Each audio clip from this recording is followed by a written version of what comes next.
MIT.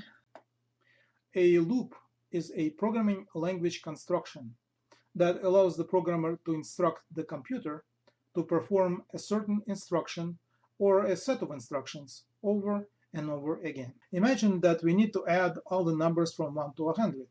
That is 1 plus 2 plus 3 plus 4, etc. Let's also forget for a second that we can do this using a mathematical formula. Then this problem could easily be resolved with countable loops. A countable loop is such a loop that runs a specific number of times. For example, the following loop runs 100 times, and the integer variable I takes consecutive values from 1 to 100.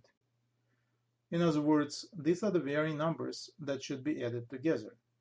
So let's declare an integer variable iSum that would hold the sum of all these numbers, and then we could run the loop. Countable loops are good when we know how many repetitions the program needs to perform. However, there are occasions when this is unknown. For cases like this, VB offers a loop that could run endlessly, unless it meets a condition that causes program to exit such a loop. The endless loop can be implemented syntactically in several ways, as a while loop and variations of do loop, where condition could be set before or after the loop. To illustrate their usage, let's restate the previous question in the following way. How many loops do we need to run in order for iSum to be less than 10,000? As you can see, iSum is initialized to 0. As loop iterations start, iSum gets larger and larger, and as soon as it becomes greater than 10,000, the while loop ends. We can observe this process by inserting the current iSum values in the list box. The same result can be achieved with the until logic.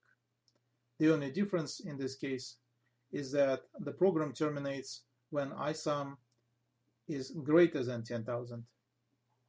Oh, and one more thing. Do loop allows you to have a second exit condition by implementing exit loop statement. The exit loop statement is very useful in searches. In this function, the program iterates for the list of combo box items, comparing them with the search string. As you can see, once the match is found, the program uses the exit for statement to terminate the loop.